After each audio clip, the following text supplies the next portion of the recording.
Hey everybody, it's Steve with Entering into Space. And as you know, I've done a lot of podcasts recently, and one of my questions has been build me a rig. Like, build me the telescope that's not only going to keep people or get people into the hobby, but keep people into the hobby. That's crucial, because you want to have a good, nice, simple workflow. You don't want to start out frustrated, pulling out your hair, trying to deal with long focal lengths and guiding all over the place. And, when you're trying to learn about this stuff, it's a hot mess, man. So I thought, you know what? Why don't I take you guys shopping? And I'm going to take you to High Point Scientific and Amazon. We're going to buy everything that it's going to take to build your first astrophotography rig. Now, disclaimer alert, it's not cheap, but I'll walk you through each piece, and at least you'll know everything that you're going to need. I mean, I'm talking about from the scope to the cables to the wiring to the cable management to Velcro sticky thingies, all that stuff, everything. The other thing is some of these things that I'm going to tell you that I'm going to recommend, I haven't ever owned, but I've owned similar cameras and scopes like them. But unfortunately, like the scope that I have that I would recommend doesn't exist anymore. So let's get through this list, and I'm also going to leave it in the description below. I'll leave a full spreadsheet of all the links so you can go down and click every one. Actually, would I leave a spreadsheet? No, I'm just going to leave the links. Idiot. Anyway, let's get started and let's jump over to a place that I donate lots of money. And oh, by the way, I have an affiliate link with, so please use it. It helps me buy more stuff to indulge this habit of mine and do more reviews for you guys. And that too. All right, so let's minimize me. Let's make me tiny, and let's go shopping. Okay, so the first thing on the list is going to be the mount. And the mount is a critical part. Like, don't skimp on the mount. Whatever you do, if you have a DSLR and you don't want to get an Astro camera like I'm going to recommend, at least get the mount. Do not be frustrated with buying cheap mounts. And what is this? No thanks. I don't want this. Okay, so the mount that I've chosen is the Skywatcher HEQ5. It's a go-to. Oh, come on. This is live, people. Come on, High Point. Seriously. Okay, this mount has a 30-pound capacity. This it has a cousin, which would be the Orion Sirius. I have used the Atlas. They both use the SynScan controller. Very familiar with these, and and I can't say enough about them. Now this one does come. Let's see here. Let's click on it. Comes with a little polar scope here. Very critical if if some of these other things that you don't want to get into, let's say guiding or any of that stuff, and you just want to start out just bare bones. At least you have this so you can polar line. What else? What else about it? This database, 42,900 objects, you're never going to see all those. It's really not that important. Does auto guide? Yes. Like I said, 30-pound capacity, so it is somewhat future-proof. Stepper motors are great. This is a really good, I mean, this is one of these mounts that is battle-tested, and I'm probably going to use that word a couple times. So I can highly recommend the Skywatcher HEQ5. Okay? So what's the next thing? We want to do a main scope. What's our main, they call that the OTA. So what's the main OTA that you're going to actually hook a camera up and take pictures to? And that is going to be the Explore Scientific 80 millimeter air-spaced. You know what that airspace means? I thought that I was like, ooh, like NASA or like space. No, it's just that there's space in between the three pieces of glass, and there's air in there. Pretty good price. Look, it's actually gone down in price. Well, what do you know? Comes with right angle. You're probably not going to use any of this stuff. You're probably not. Doesn't, let's see. Let's check these pictures out. On the other side is a fine focuser, like a 10-to-1. They don't really have a good picture of that. Yes, but a great little scope. Still around. I have the Meade version of this, 80 millimeter. So with this, you're going to get, let's check some of the specs here. What is it? 480 millimeter focal length, f6. Not the speediest in the world, but 480 is pretty good. you're going to get some wide field, you know, with at 480 millimeters, you're going to be able to get like all of Orion and the Running Man in. Um, oops, you're going to get the whole, what am I trying to say? Rosette Nebula. So most of the major popular targets, the heavy hitters, you're going to be able to get them in one single frame. F6 isn't horrible as far as speed. If you reduce this down to, let's say, 380 millimeters with a 0.8 times reducer, you could pick up to down F4. But actually, I'm not going to recommend getting into reducer. I'm trying to keep this somewhat simple, and I'm trying to keep you out there and not selling this thing 6 months down the road. So pretty lightweight at 7.5 pounds, so you can add a bunch of weight to it and not max out, you know, the HEQ5, okay?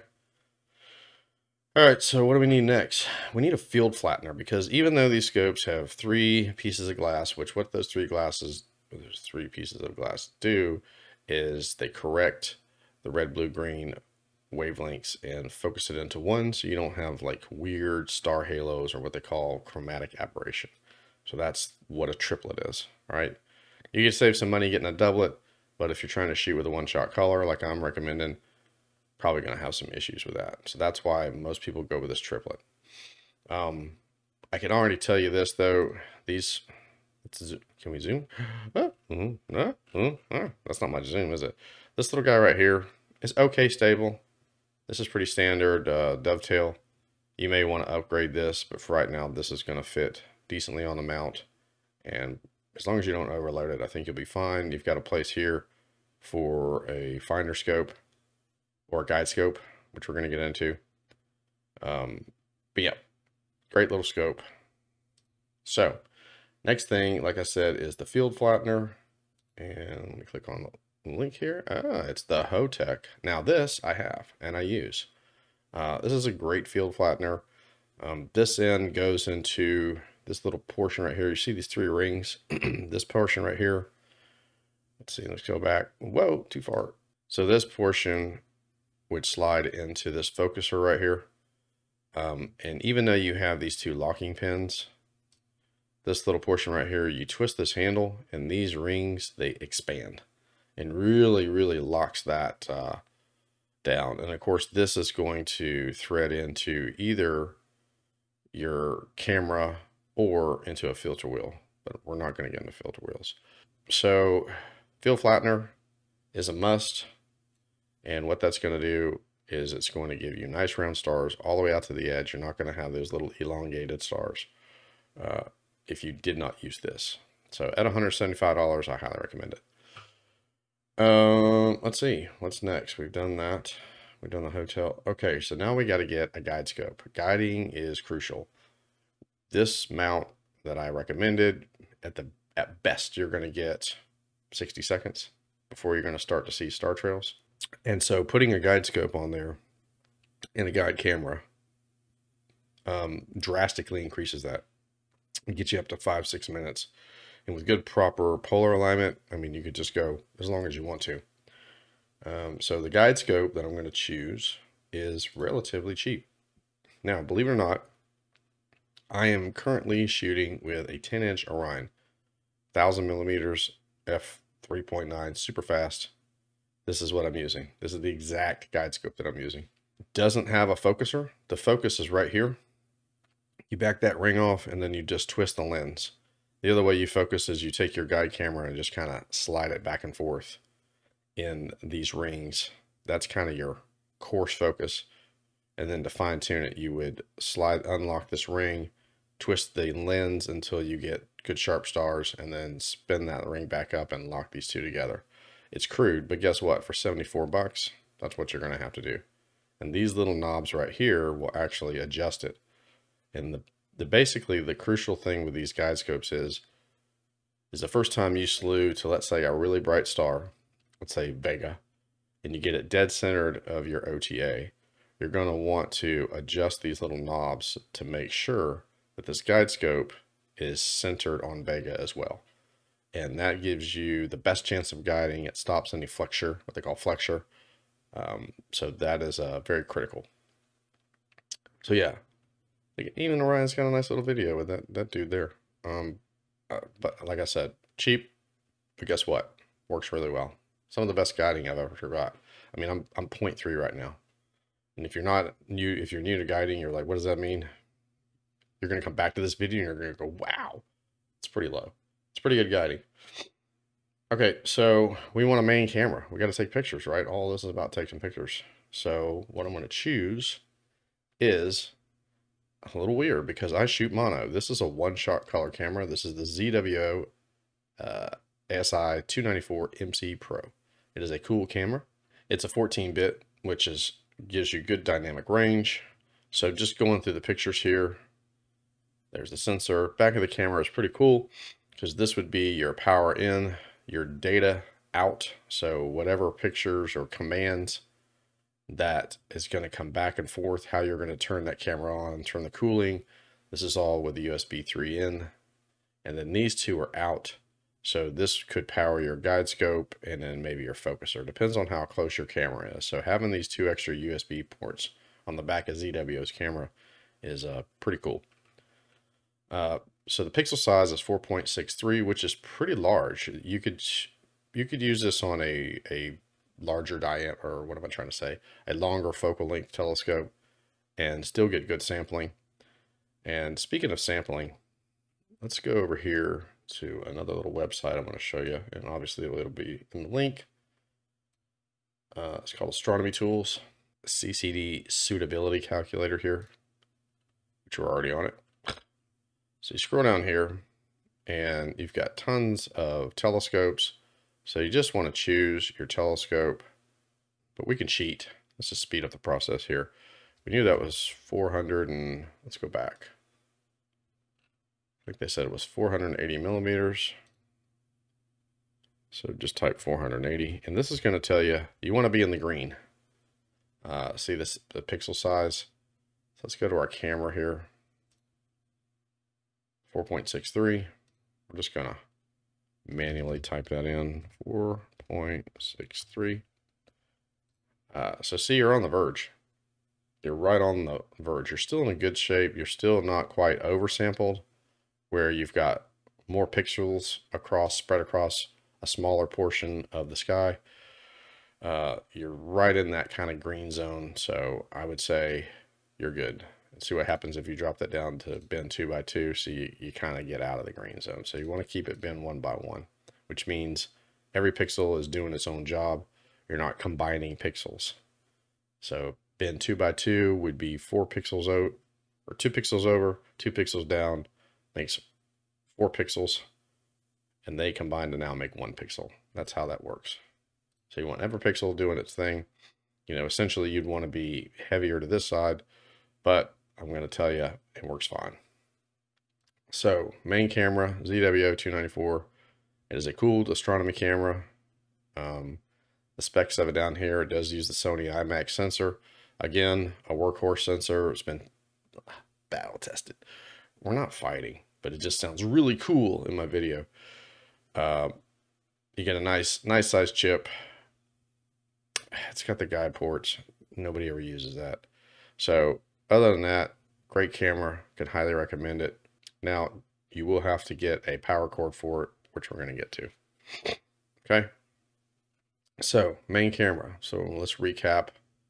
We got our mount, HEQ5, our scope, the William Optics 80mm. We're flattening the field with a Hotech 2-inch self-centering flattener. We've got an Orion 50mm guide scope. And we've got the ASI 294 MC Pro. Cool. Okay, what's next? What's next here? Guide cameras. So we got a main camera that's going to take our pictures, but we need a guide camera to look at the stars and guide on. So this is a camera that I'm currently using, sold out at the moment, but they will have more. It's the ASI 290 Mini MM. This is a monochrome guide camera. I mean, I could read you specs about this thing, but guess what? It's awesome. It's pretty much plug and play. It does have a Type-C connection. Let's see, look at the back. Yeah, Type-C right here, which is a little bit different than the standard USB. But it does come with that connector. So Type-C to USB. So you would, if this guide camera is pretty close to your main scope, you would come out of this camera and then plug into your guide camera to get it to work. Okay, so guide camera, cool. What's next? Now, I live in some pretty bright skies, Bortle 6, Bortle 7. My next little bit of kit here, is going to be a filter. And the filter is mainly for cutting out, as much light pollution, improving contrast. This is the Optolong 2-inch threaded L Pro. I'm actually using that currently. I use that in front of my monochrome filters, my Antilia monochrome filters, just to provide a little bit of extra, especially in the luminance, provide a little bit extra light pollution defense. Anyway, this is threaded here, and what it would do is this little portion right here would thread onto this right here before it goes into the OTA. So that way you're getting light passing through here is now corrected, or not really corrected, but it's actually filtered before it reaches the sensor. So the Optolong L Pro, this is one of these things that if you live in really dark skies, you probably don't need this, so you want to save yourself, $199. But if you're in some bright skies or near the city, I would highly recommend including this in the shopping cart. Okay. So what's next? Now, this is pretty critical. We've got all this cool gear, right? How are we going to control it? Staying here in High Point Scientific, we are going to control it with the ASI Air Plus. I've used this. I have the Pro. I love them. I've actually want to pick up some more features, so I've switched back over to a mini PC and Nina, and I'm dreading it because I miss you. I miss you so much. Anyway, so this thing I can't say enough about. The operating system is super easy. I use it on my Galaxy S21 phone mostly. I actually run an Ethernet cord out to it, so I don't really depend too much on the Wi-Fi, but you can. The Wi-Fi range has been extended.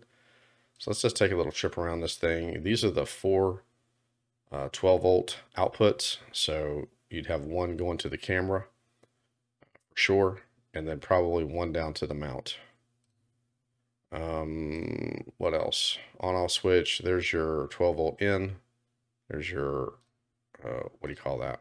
Wi-Fi antenna, threaded jack there. This is where I plug in I have a cable that actually runs through the house, out into the backyard from my router, and then I plug that in to get internet connection. And then you've got two USB 3s and two USB 2s. These are probably going to be all filled up, controlling your focuser, controlling your camera. I have a filter wheel, so I'm using an extra port that you're not, because I'm not recommending monochrome right now. So you probably have one of these open. I would, let's see, no, I did not. I did not. I would highly recommend buying like a USB 3, 500 megabyte thumb drive to plug in here for your images to kick off to. So you can just pull that out, bring that in, and download them onto your main computer. So ASI Air Plus. What else does this thing have? Nope. Let's see. One thing about it, they don't show it. Darn it. Let's see. Do they show it? Hey, look at this guy. What is this thing? Oh, see that little guy right there? It does come with the dovetail bracket, so you could theoretically mount it here. But that's something, again, you're going to have to think about. You may have to get a dovetail splitter so you can put the ASI Air on one and then your guide scope on the other. ASI Air Plus, this is how you're going to control everything. Comes with its own software. You download an app. The Plus doesn't have a boot up disk like the Pro does. It doesn't come with a thumb drive like the Pro does. So if you can still find a Pro, I kind of would recommend that. But if all you can find is the Plus, they're about the same price. You will have to get a thumb drive for it. Or you're going to have to take it off and bring in the whole unit inside and then put a Type-C connector into it and get your images off that way. Not sure you want to do that. Okay, so that's how you're going to control everything. Super easy, and I've got tons of videos on it. What's the next thing? Okay, so I live in Florida, so pretty tropical weather, and so you need dew bands. If this field flattener dews up, or let's see here, I'll tell you this right here, you can see the sensor, but over this is a piece of glass. This, you can get dew that'll form right here on that little piece of glass, and then all your images will look like donuts or mushy. It'll look mushy. So let's get some dew bands. So this is the 2-inch. This is Do Not 2-inch. This would go probably around the Orion and probably around the Hotech. And you're going to need a little bit bigger one here. This is the 4-inch, $38. This would go around this right here, wrap around this to keep that glass from dewing over. So I would recommend one here. I would recommend one to go around your field flattener, and then one on your guide scope. 3. So 2 of the 2-inch and 1 of the 4-inch. And that's what I have. 2-inch times 2. So I'll run high point here. I didn't, but I'll provide it down below. Let's see here. ASI Air Dew. Let's see. Power. This. Hey, right here. Watch. As we're doing it, I'm going to put this in here because I forgot to. Okay, so this little cable right here plugs in. This part right here will plug into the plug in here, one of these power ports. And then on the app, you can tell the ZWO what you want to power. So you know, like you could name 1 camera, and 2 could be mount, and then 3 and 4 could be actually switch over as dew heaters, and then you can actually tell it how much power you want to send it, meaning you basically telling it how hot you want to get that band to get. So these two would go to the they would plug in. So this little RC jack, it's like 1985 speaker set, you know, stereo set. But stop it. This would go to the dew band. This goes to the power, and probably gonna have to buy 2 because you've got 3 dew strips, and then you'll just have one of these you have to tie up. Okay. Okay. So now you've gotten all this together. You're gonna have friggin' cables everywhere. Okay. And we're gonna move over here to Amazon. This stuff, badass. It's like 10 foot of cable sleeve. Let's see what it looks like. What does it do? It does this, and you can feed the cables in here nice and tight. Look, ooh, you can choose red. I didn't even know they had red. White? Ooh, no, black. I just have solid black. But this is a great device. You cut them up in pieces however you want, and I can fit a bunch of cables through here, and it really will, what am I trying to say? Cleans things up, keeps cables from drooping everywhere. It's great for cable management. I would highly recommend it. And at $8, you can't beat it. Cable ties. Can't have enough of these. I'm telling you right now, there's going to be a point in time in your life where you're going to pull out that little drawer that's going to have all the little black pieces and the doodads in it and all that stuff. And then you're going to look down, you're going to see a big ball of these things all gnarly and meshed up. That's when you know you've made it. So cable ties, tying things together, especially like, I wish that they had cables out there that you could just cut and then somehow quickly put the jack back on it and just make it the exact size that you want it. Because most of these cables are uber long, so you're going to be folding them up and wrapping around each other. And trust me, you won't ever get it back like it came from in the box. I don't know how they do it. It's magic. But these things work great. Definitely recommend them. Let's see. Next thing. Power strip. I know, right? I got a link for everything here. This right here, I would recommend, Velcroing it or strapping it to the leg. You're going to need lots of power outlets. So 1 outlet to go to your house, and then have a nice strip in here to plug all kinds of stuff in. Highly recommend it. So this is the one I chose, especially because it's got the USB power out, and it's got a Type C power out too. That's pretty cool. I want one. Anyway, these will power something here that we're going to get to. Okay, so that's the power strip. Next thing, you got to shoot flats. Okay, so when you're shooting your images and you get done, you got to shoot a set of flats. And I try to shoot flats for every target. I don't reuse flats. And basically, what flats do is they correct any dust or debris or any of that kind of garbage that lands on the sensor and will show up in the final image. These will flat correct that out. So this is the tracing board that I have. This would sit over top of the OTA, probably with a screen, like a t-shirt over that, then that to provide light, dim it down. It's pretty cheap at 19 bucks. Look, it's 43% off right now too. What are you waiting on? Get this thing. So you're going to need a source of light. You can shoot sky flats, but then you got to wake up, or you got to wait till just the right sky conditions, or you can just use one of these flat devices to shoot your flats. And that's what I use. Okay, so if the weather's great and you don't want to bring your rig in, you just want to unplug it and leave it out, I can highly recommend the Orion scope cover here. This is the large one. It is probably the most expensive one they have. Currently unavailable. Let's look at this one. There. Wow, I guess I got to change that link. Ugh. But how hard is it to click there? Anyway, this pretty much will fit any monster scope that I have and droop on the ground. This keeps everything nice and tight. I keep a fan underneath it, just keeping air circulating on the scope during the daytime because it gets pretty bloody hot.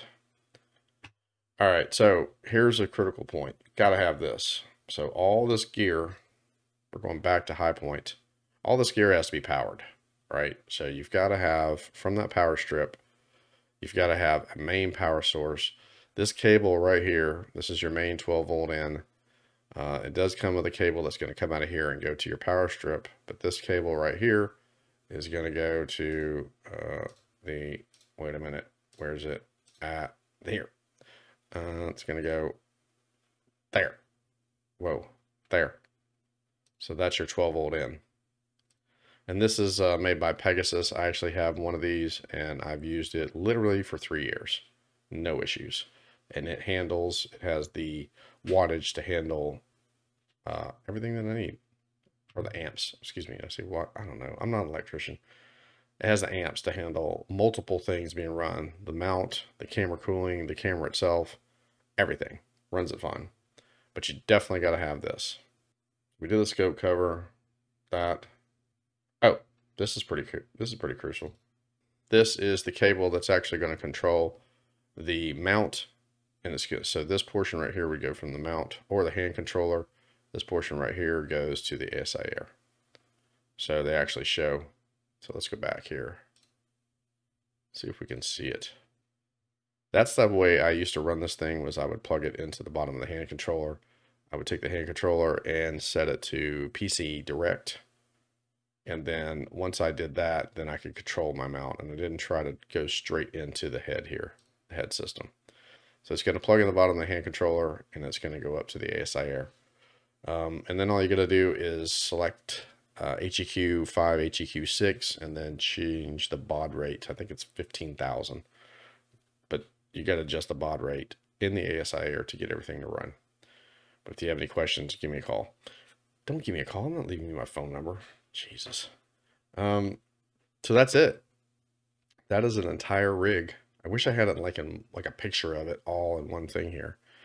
The HEQ5, this is your main thing. So now let's run, I'm kind of all over the place right now, but let's run through this really quick and say, okay, what do you actually need to take pictures? Like, let's say you don't want to buy all this stuff, because let me drag this sheet over here and show you. Boop, come here, sheety. Boop. Boop. Okay, here's all my links. The one I just added. Pretty fancy. And I've done a quick little Excel's little auto sum. So yeah. And I didn't add on that little cable. But anyway, $4,678. I know, right? These are all the prices. you know, um, yeah, it ain't cheap, people. But this is a rig that's going to keep you in the hobby for a while. You're going to get some great images with this. So let's say that, move you back over here. Let's say that you already have, like I did, you already have a DSLR, okay? And you don't want to spend all that money, but you do want to get started in the hobby. Okay, I'm going to say mount. I'm definitely going to say scope, because you got to have that, right? I would get a nose piece and just put it in here. I would forego the Hotech. Obviously, you wouldn't need that. The Orion guide scope. You're not going to get the camera. I'm not going to worry about that. No guide camera. I mean, you could shoot without the filter if you got some dark skies. You can do without this. You can use a free program like APT or Nina to control everything, and you don't need this. And I'm going to choose the scope. Hold the control button down. The mount, the scope. We're not going to do the guide camera. We're not going to worry about the flattener. You're going to have some funky edge stars, but that's fine. We're not going to do the filter. Let's say, okay, let's go ahead and splurge. We're going to get the ASI Air. We're going to control the ASI Air, right? It will control a DSLR. It's not very reliable, but it will. Now you can get your dew bands. So let's get the 2 and the 4. And then maybe let's say you already have a power strip, and you need to power everything. So we're going to throw that in there. Let's enter on that. Look, still 2,800 bucks. Ah, it added that up. Yeah, so still $2,800. This is the reality, people. That's what this costs. This is why I'm broke. Anyway, I'm gonna leave my High Point Scientific affiliate link. Please click on it and use it to buy any of this stuff from High Point. I would greatly appreciate it. I don't have an Amazon link, whatever. But if you have any questions, leave a comment below. I'll definitely get back to you. And let me know if you buy any of this stuff. If you buy it all, if you buy just a little bit of it, if you buy one of them, let me know how it all turns out. I can't wait to hear, about these new rigs out there. I can't wait to see some pictures. Send them to me, email them to me. That'd be awesome. I super appreciate it. And I hope this helps. I hope this takes a lot of guesswork of like, what do I buy? Because, very few package deals really work out, and very few people are selling package deals like, hey, here's everything you need, just plug it in. So I hope me going through this kind of takes some of the guesswork out of it. So until next time, clear skies and clear minds. Peace.